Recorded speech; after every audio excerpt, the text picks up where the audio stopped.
الحمد لله وحده والصلاة والسلام على من لا نبي بعده. قدرمند و معزز ورنو، حضرت سعد ابن ابي وقاص رضی الله تعالی عنه و نبی کریم صلی الله علیه و آله وسلم ته عرض وکړ چې یا رسول الله، ادعو الله فلا يستجيب لي دعائي. زه د الله تعالی جل جلاله څخه دعا غواړم، خواستونه ورته کوم، لیکن الله تعالی دا دعا نه قبلوي.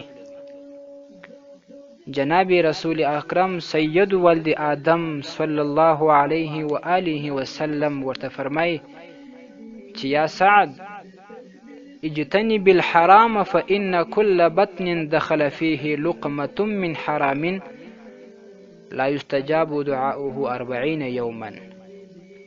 سعد د حرام مال څخه پرهیز وکوه، د حرام مال څخه ځان وساته. د چا نست چې د حرامو یوه ګوله داخله سي، د چا نست چې د حرامو یوه ټوټه ولاړه سي، نو د هغه سړي تر 40 ورځو پورې دعا نه قبلیږي. نو دا د نبی کریم صلی الله علیه و آله وسلم مبارکه با ارزشته وینا ده چې مسلمان که د حرامو څخه ځان وساتي، حرام یې و نست ته داخله نسي، الله تعالی به د هغه دعا قبلوي. خو لیکن دعا کوونکي ته هم دا پکار ده چې په دعا کې تلوار ونه کوي. الله تعالی جل جلاله د هر چا دعا اوري او د هر چا دعا قبلوي، خو البته د چا د دعا اثر دستي ښکاره سي، د چا د دعا اثر وروسته څه وخت زمانه وروسته ښکاره سي، او د چا د بیا په قیامت کې ښکاره سي. حضرت موسی علی نبینا علیه الصلاة والسلام و فرعون ته ښیرا کوله، هارون علیه السلام ورباندې آمین آمین ویل. الله جل جلاله دستي خبر ورکړ چې ستاسو ښیرا قبوله سوه، لیکن د هغه سره سره چې په هغه وخت کې قبوله سوې وه، اثر 40 کاله وروسته ښکاره سو. هغه دا و چې فرعون په دریاب کې غرق سو.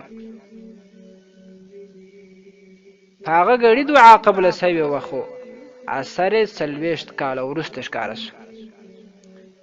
نو د مسلمان دعا الله تعالی جل جلاله قبلوي چې تر څو یې ونسته و ګیډې ته حرام نه وي داخل سوي، او اثر به خامخا یا اوس ښکاره کیږي یا به څه وخت وروسته ښکاره کیږي. که بیخي په دې دنیا باندې هم ښکاره نه سو، نو الله تعالی جل جلاله به یې په هغه دنیا کې عوضونه ورکوي او اثر به یې په هغه دنیا کې ورته ښکاره کیږي. مسلمانانو ورونو څخه مې تمنا ده ورونو چې د خپل کاروبارونو سره زیات احتیاط وکوئ چې حرام په ګډې نه کوي. که ستاسو د اولاد تربیه په د حرامو وسول، ستاسو د راتلونکو تربیه په حرامو باندې وسي، او ستاسې ونسونو ته حرامه ولا داخله سي، نه مو دعا قبلېدونکې ده، نه مو عبادات صحیح قبلېدونکي دي، او د خپلو بچیانو څخه به سخت په تکلیف یاست، او د هغو ضررونه به در رسېږي، ځکه چې د حرامو او د مردارو تربیه همداسې وي. الله جل جلاله دې موږ او تاسو ته د حرامو څخه نجات، او الله تعالی دې موږ تاسو ته صحیح عبادت، صحیحه حلاله ګټه نصیب کړي، او الله جل جلاله دې زموږ او ستاسې دعاوې قبولې کړي. واخر دعوانا الحمد لله رب العالمين.